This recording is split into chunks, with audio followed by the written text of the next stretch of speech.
दिन में 2 बार अगर आप शौच के लिए जा रहे हैं तो ये सामान्य है, नॉर्मल है, माने आपको कुछ तकलीफ नहीं। अगर एक दिन में 2 बार आप जा रहे हैं, वो 2 बार हो सकती है आपके शरीर के हिसाब से, हो सकता है सुबह और शाम आप जाएं, कोई लोगों को सुबह और दोपहर भी हो सकती है, कोई लोगों को सुबह सुबह भी 2 बार हो सकता है ऐसी स्थिति। तो वो कहते हैं 2 बार तक तो सामान्य है। 3 बार जब आप करेंगे 2 से 3 तो वो कहते हैं थोड़ा असामान्य है, और 3 के बाद तो जाना ही नहीं है। अगर जा रहे हैं तो कोई बीमारी है, विशेषज्ञ की मदद लीजिए और उसको ठीक करें। तो मल के वेग को ना रोकें, मूत्र के वेग को ना रोकें, जमाई आ रही है तो ना रोकें, हंसी आ रही है तो ना रोकें, प्यास लग रही है तो कभी भी अपने को ना रोकें। इस तरह के उन्होंने कई वेग के बारे में कहा। ऐसे लगभग 14 वेग हैं। मैंने कुछ बता दिए, बाकी आप चाहें तो पढ़ लेना किताब में, क्योंकि समय कम है। हर बार मुझे यही लगता है कि क्या छोड़ूं क्या बताऊं। थोड़ा इससे आगे बढ़ें तो आपके जीवन के बारे में वो ये कह रहे हैं कि ये एक वेग ऐसा है जिसके बारे में साधु संत और महंत, साधु संत महंत तपस्वी तेजस्वी, ये लोग ही हैं जो उस वेग को रोक सकते हैं, बाकी के लिए नहीं है। वो जो साधु हैं, संत हैं, महंत हैं, उनके लिए यह है कि वीर के वेग को रोकें, और गृहस्थी जीवन चलाने वालों के लिए है कि वो कभी भी ना रोकें। इस पर भागवत जी ने बहुत लंबी व्याख्या की है।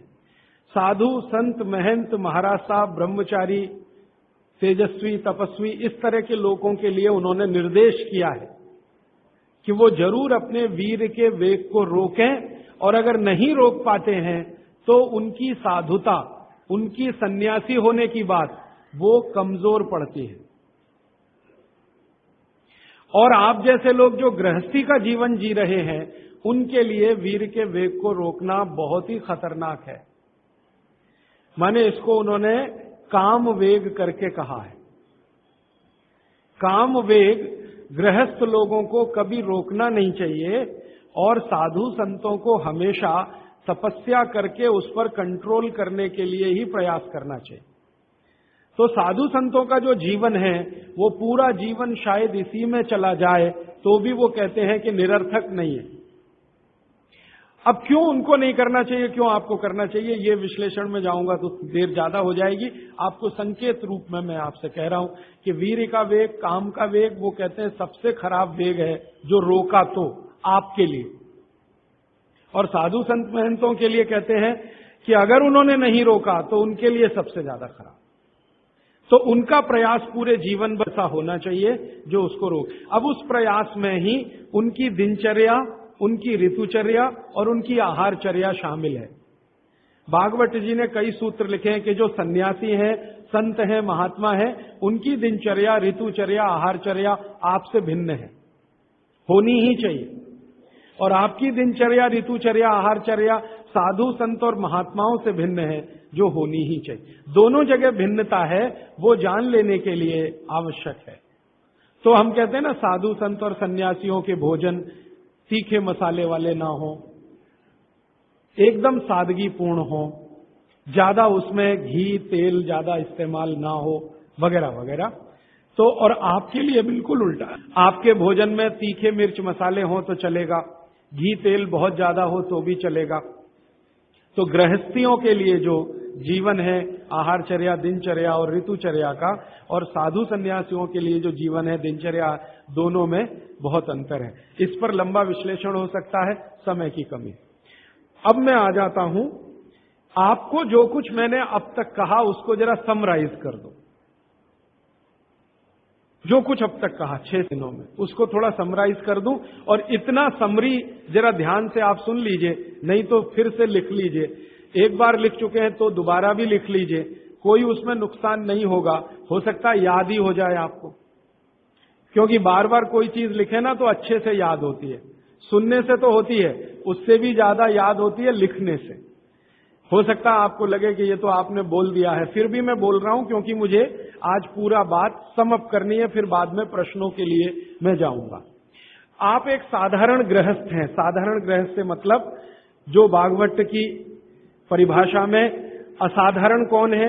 जो साधु हैं, संत हैं, सन्यासी हैं, महात्मा हैं, ब्रह्मचारी हैं, ये सब असाधारण श्रेणी के लोग हैं। आप जो है साधारण श्रेणी में आते हैं। तो साधारण श्रेणी के लोगों को जीवन भर बिना रोग के जीवन बिताना, बिना डॉक्टर की मदद के अपनी जिंदगी को चलाना, बिना विशेषज्ञ की मदद के अपने जीवन को चलाना, उसके लिए उन्होंने जो कुछ कहा वो मैंने पिछले 7 दिन में अलग अलग समय पर आपको बताया। आज फिर उसको कह रहा हूं, रिपीटिशन कर रहा हूं ताकि याद रहे। तो सबसे पहला मुख्य नियम है आप जैसे लोगों के लिए, वो वही है, खाना खाने के बाद कभी भी पानी ना पिएं। ये सबसे जरूरी, सबसे आवश्यक नियम। खाना खाने के बाद कभी भी पानी तुरंत ना पिएं, 1.5 घंटे के बाद पानी पिएं। एक्सप्लेनेशन में पहले दे चुका हूं, अगर आप चाहें तो फिर समझा देता हूं। खाना खाते ही पेट में अग्नि प्रदीप्त होती है, उसको जठर अग्नि कहते हैं। जठर पेट का वो स्थान है जहां खाने का पाचन होता है। हिंदी में उसको आमाशय कहते हैं, संस्कृत में जठर कहते हैं। तो जठर स्थान पे अग्नि प्रदीप्त होती है और ये अग्नि 1.5 घंटे तक ही रहती है। तो 1.5 घंटे तक पानी न पिए तो अग्नि अपना काम अच्छे से करेगी, तो भोजन आपका अच्छे से पचेगा, रस में बदलेगा। और मैंने आपको क्रिया बताई थी कि पहले खाना जो है ना पेस्ट में बदलता है। जैसे आप घुटी हुई खिचड़ी खाते हैं ना, खिचड़ी, वैसे खाना बनता है, वो 1.5 घंटे में बनता है। फिर उसके बाद रस निकलता है, और जब रस निकलेगा तब पानी की जरूरत है, क्योंकि बिना पानी के रस नहीं बनता। तो कहते हैं 1.5 घंटे के बाद पेट भर के पानी पिए। ये सबसे जरूरी, सबसे आवश्यक पहला नियम। दूसरा नियम, पानी कभी भी पिए तो घूट घूट भर के पिए। ये मैं बहुत आवश्यक नियम मानता हूं सबके लिए, आप जैसे लोगों के। आप में से थोड़ा अगर किसी को भी धीरज हो, धैर्य अपने जीवन में, तो आप ये चालू कर दीजिए, पानी घूट घूट घूट, जितना कम से कम एक घूट में पानी पी सके उतना, और मुंह में घुमा घुमा के, ऐसे ऐसे कर करके। आप 6 महीने बाद देखना, 6 महीने बाद आपके शरीर की पूरी बायोकेमिस्ट्री बदल जाएगी। सबसे पहली चीज जो आप महसूस करेंगे, आप कहेंगे मैं पहले से ज्यादा फ्रेश हूं, आप कहेंगे मैं पहले से ज्यादा हल्का हो गया, माने वजन कम हो गया, आप कहेंगे पहले से अच्छी नींद आ रही है, आप कहेंगे पहले से अच्छा खाना हजम हो रहा है, आप कहेंगे पहले से ज्यादा मेरे दर्द कम हो गए, जो घुटनों का, कमर का, कंधे का, जगह जगह। आप कहेंगे चक्कर आना बंद हो गए, आप कहेंगे सुबह सुबह उठकर सिर का दर्द कम हो गया। ऐसी 85 बातें आप खुद कहेंगे 6 महीने के बाद। आप करिए इसको। मैंने तो कई लोगों को बताया साल साल भर से कर रहे हैं, 1.5 साल से कर रहे हैं। मैंने आपको एक उदाहरण दिया था, हमारा एक सहयोगी है, कल बेंगलोर में 140 किलो का था, 1 सवा साल से घूट घूट पानी पी रहा है, अभी 70 किलो का है। कोई आसन नहीं करता, कोई प्राणायाम नहीं करता, जिम में नहीं जाता, कोई एक्सरसाइज नहीं करता, क्योंकि उसको फुर्सत भी नहीं है, आईटी कंपनी में काम करता है। लेकिन इतना जरूर करता है, पानी जब भी पिएगा घूट घूट पिएगा, खाने के 1.5 घंटे बाद ही पिएगा। ये अद्भुत है। इस नियम को मैंने हजारों लोगों पे करके देखा है, एकदम एक्सीलेंट रिजल्ट है, कई बार तो चमत्कारिक रिजल्ट है। और कारण उसका क्या है? कारण उसका एक ही है कि घूट घूट पानी पीने से ज्यादा लार पेट में जाती है। पेट को हमेशा लार की जरूरत है, क्योंकि यहां एसिड बन रहा है। एसिड खाने के समय में जो निकले तो खाना पचे, खाने के आगे पीछे जो एसिड निकलता है वो डाइल्यूट होना ही चाहिए, नहीं तो वो पूरे रक्त में जाकर उसकी एसिडिटी बढ़ा देता है। और वही एसिडिटी है जो आपको हार्ट अटैक लाती है, कार्डियक अरेस्ट की तरफ ले जाती है, ब्रेन हेमरेज करा देती है, पैरालाइज्ड हो जाते हैं आप। गंभीर से गंभीर रोग इसी एक नियम के ना होने से होते हैं। आप पानी गटागट जो पी रहे हैं, यही एक छोटी सी गलती जिंदगी में आपको सबसे भारी पड़ेगी। ठीक है? तो पहला नियम मैंने आपके लिए कि पानी खाने के 1.5 घंटे बाद पीना, हमेशा पानी घूट घूट भर के घुमा घुमा के पीना है। सुबह का पानी हो या दोपहर का, शाम का, जब भी पिए घूट घूट भर के। पानी कैसे पिए? तो इन्होंने कहा ऐसे करके पिए। ये अच्छा नहीं है, आपके लिए अच्छा नहीं। आपको पानी हमेशा पीना है तो शरीर के नजदीक रख के ही पानी पिए। हमारे भारत में मैं आपको एक बात ऐसी कहता हूं जो थोड़ी सी हटकर है, लेकिन आपको समझाने में मदद करे। भारत में हजारों साल की जो सभ्यता है, गिलास नहीं है। ये गिलास जो है ना, विदेशी है। गिलास भारत का नहीं है। ये गिलास जो है ना, यूरोप से आया, और यूरोप में पुर्तगाल से आया। ये पुर्तगाली जब हमारे देश में घुस गए, तब से गिलास में हम फंस गए। गिलास अपना नहीं है, लोटा है। लोटा, लोटा और गिलास का अंतर आप, लोटा है, और लोटा कभी भी एक रेखीय नहीं होता, वो ऐसे ऐसे ऐसे ऐसे होता है। तो भागवती जी कहते हैं कि जो बर्तन एक रेखीय हैं उनका त्याज्य करें, वो है नहीं, अच्छे काम के नहीं है। तो गिलास का पानी पीना अच्छा नहीं माना जाता, तो लोटे का पानी पीना अच्छा माना जाता है। अब आप बोलेंगे जी क्या फर्क है? फर्क सीधा सा है, पानी के बारे में मैं बता चुका हूं। पानी को जहां धारण किया जाए वैसे गुण उसमें आते हैं। पानी अपने गुण कुछ नहीं है, जहां दे दो वही गुण हो जाते हैं। दही में मिला दो तो छाछ में बन गया, वो दही का गुण ले लेगा, पानी खत्म हो गया।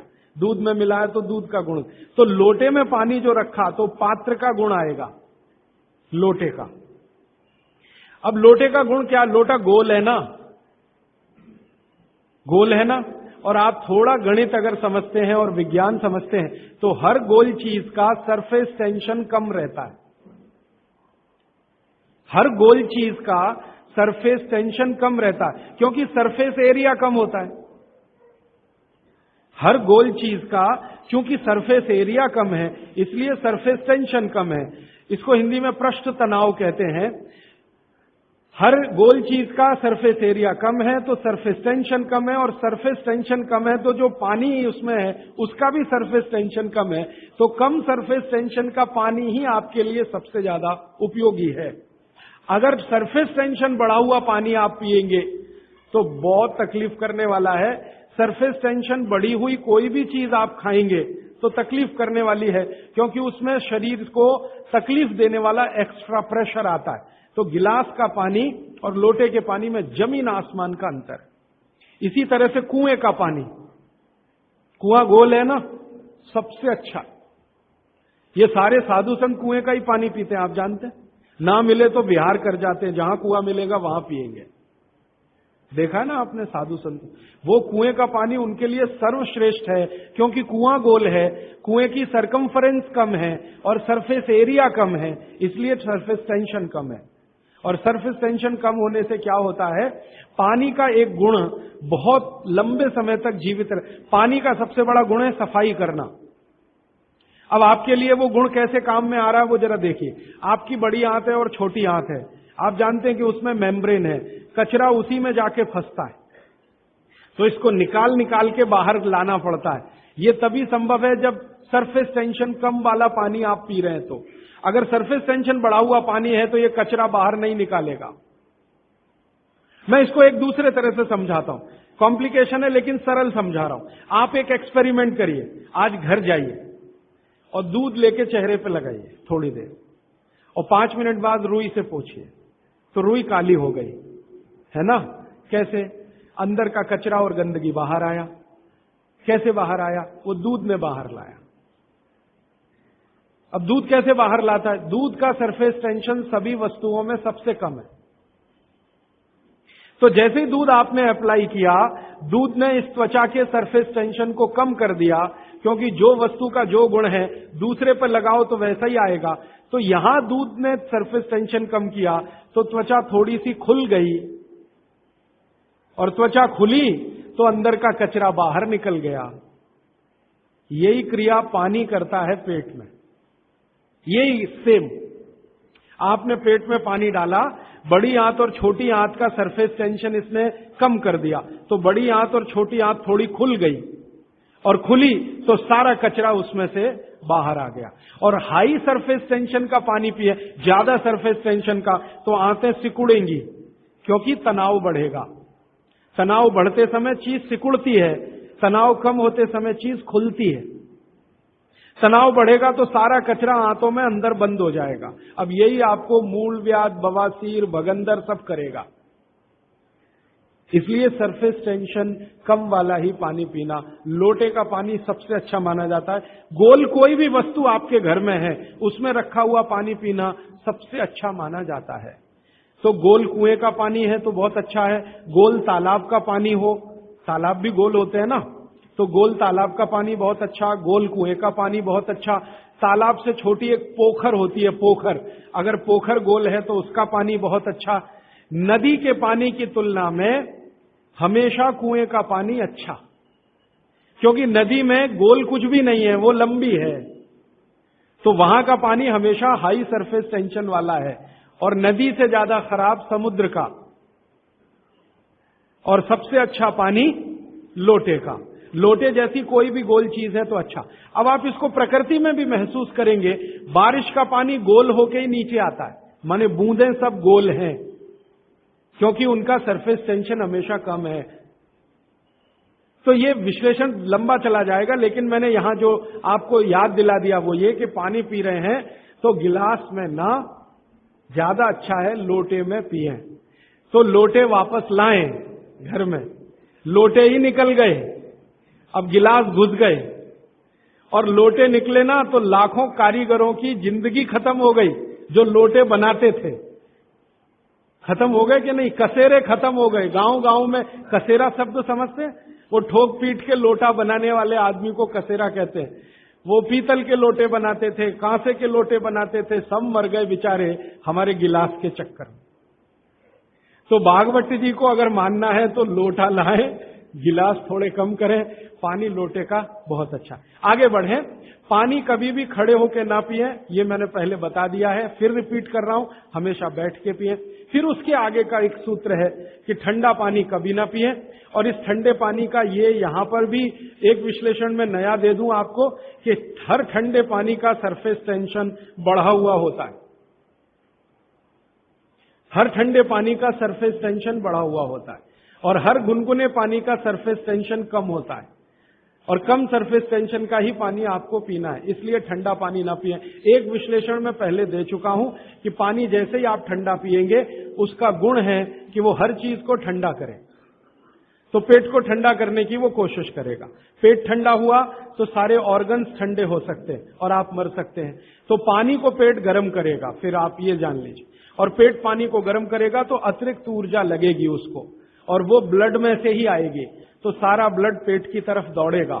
और बार बार आप ठंडा पानी पी रहे हैं दिन में 8-10 बार, तो हर बार ब्लड को पेट में भागना ही पड़ेगा। तो ब्रेन को ब्लड कम होगा, हार्ट को ब्लड कम होगा, ऑर्गन्स को ब्लड कम होगा, तो वो कमजोरी आने ही वाली है, और हार्ट अटैक आ सकता है, ब्रेन हेमरेज हो सकता है। क्योंकि कोई भी ऑर्गन को ब्लड कभी भी कम नहीं पड़ना चाहिए, तभी आप दुरुस्त रहने वाले। इसलिए ठंडा पानी गलती से भी ना पिए। तो हमेशा कैसा पानी पिए? गुनगुना पिए।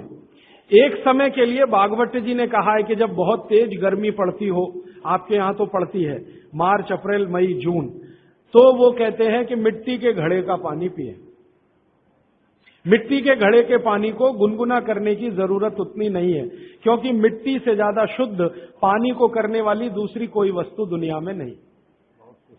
तो ये अब थोड़ा आगे चलें, वो ये कि खाना जब भी खाएं, आपके लिए नियम है स्टैंडिंग पोजीशन, माने खड़े होके कभी ना खाएं, हमेशा बैठ के खाएं।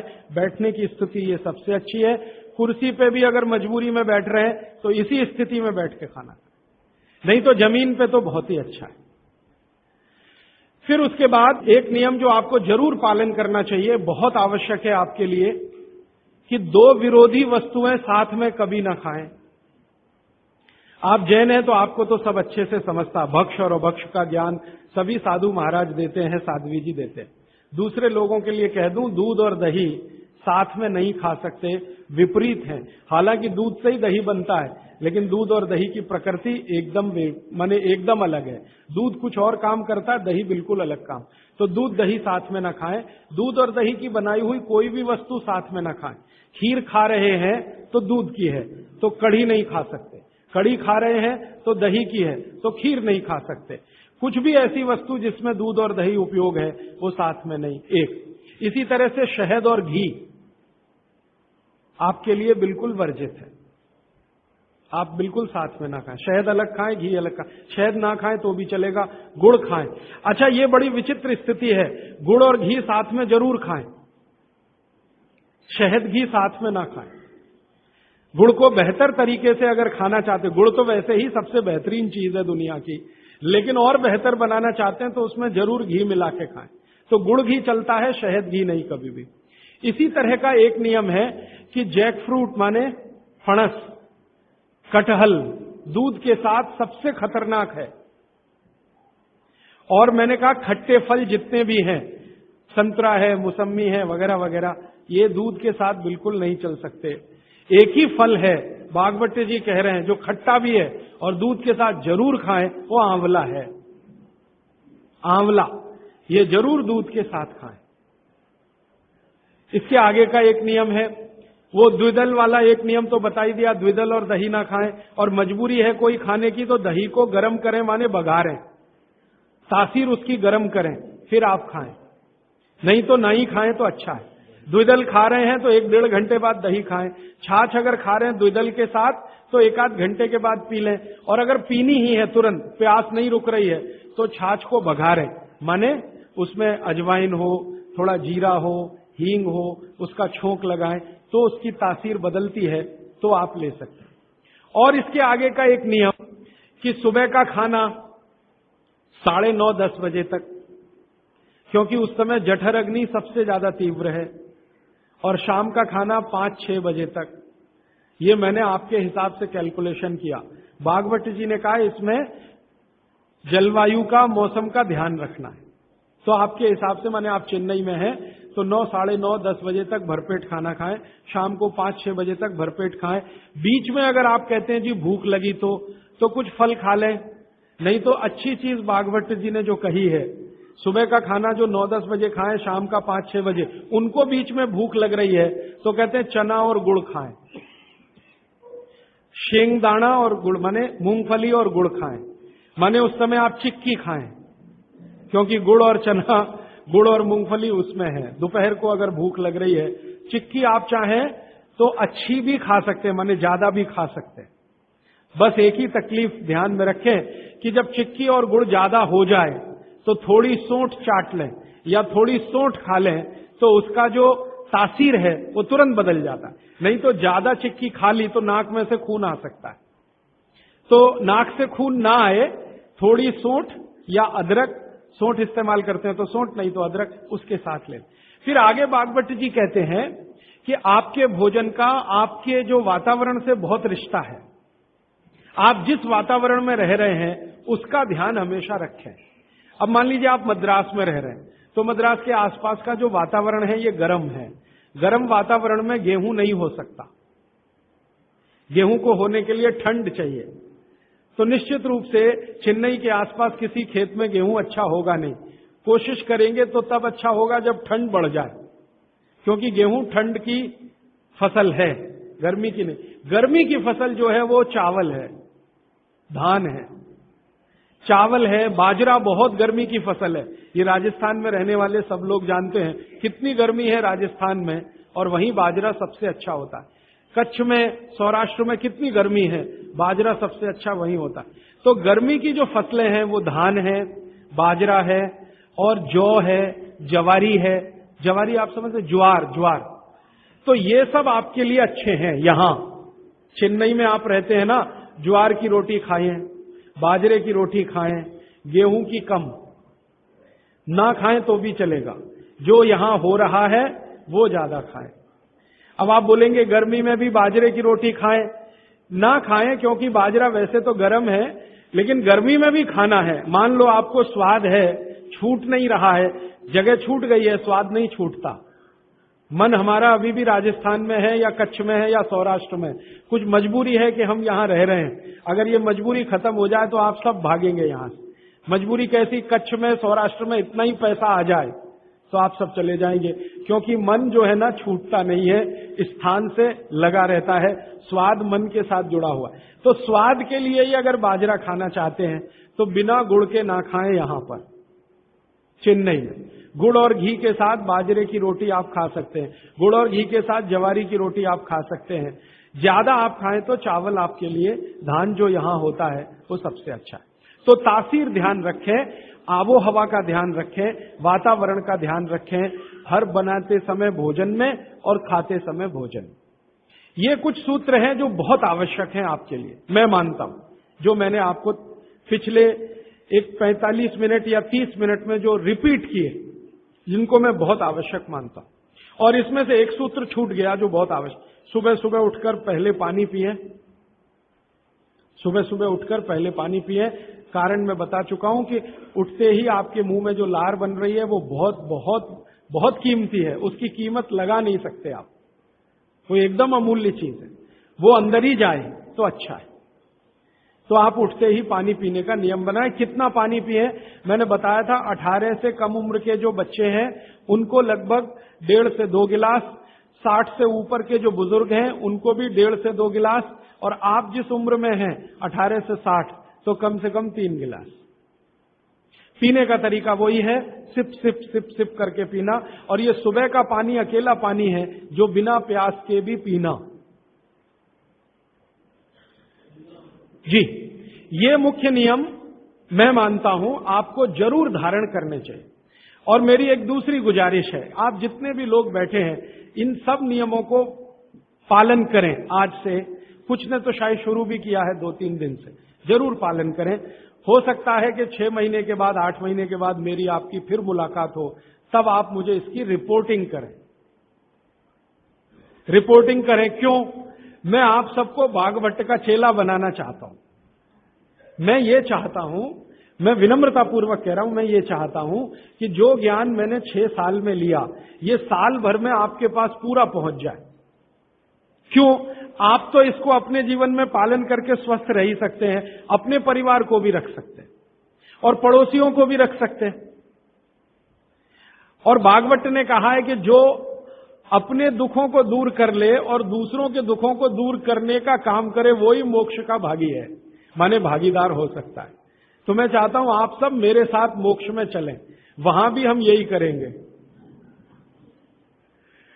तो आप अच्छे हो जाएंगे, देश भी अच्छा हो जाएगा। ये कहकर मैं अब प्रश्नों की तरफ चल रहा हूं। प्रश्न मेरे पास भरपूर आ चुके हैं। मैं कोशिश ये करूंगा कि जो प्रश्न एक बार उत्तर आ गया उसको दोबारा नहीं दूंगा। हो सकता है किसी व्यक्ति ने वो प्रश्न रिपीट किया।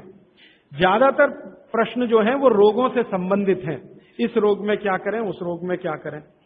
तो सबसे पहला प्रश्न जो मैं सबसे आसान मानता हूं, आंखों के नीचे काले धब्बे आ गए हैं तो क्या करें। मैं इसका उत्तर पहले दे चुका हूं, फिर दोहराऊं। आपको सबसे अच्छा आसान उपाय मैं बता रहा हूं, वो ये, जिनको भी डार्क सर्किल है सवेरे उठें, सबसे पहला जो आपका थूक है, मुंह का लार है, इसको आंखों के नीचे लगा के मालिश करें, हल्की हल्की मालिश करें। आपके सारे डार्क सर्कल खत्म हो जाएंगे। और ये जो सुबह का मुंह का लार है, इससे आप अपने त्वचा रोग भी ठीक कर सकते हैं। खाज है, खुजली है, दाद है, सोराइसिस है, इचियोसिस है, एक्जिमा है, हर जगह इसको अप्लाई करें और हल्की हल्की मालिश करें।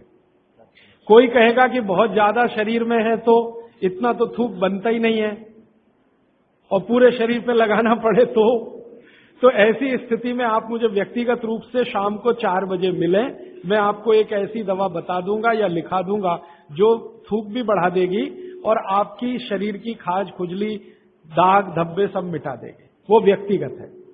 नींद बराबर नहीं आती, नींद बराबर नहीं आती है तो इसका माने एक ही आप जान लीजिए कि आपके शरीर में अगर वात बढ़ा हुआ है, वायु बढ़ी हुई है, तो अच्छी नींद कभी नहीं आएगी।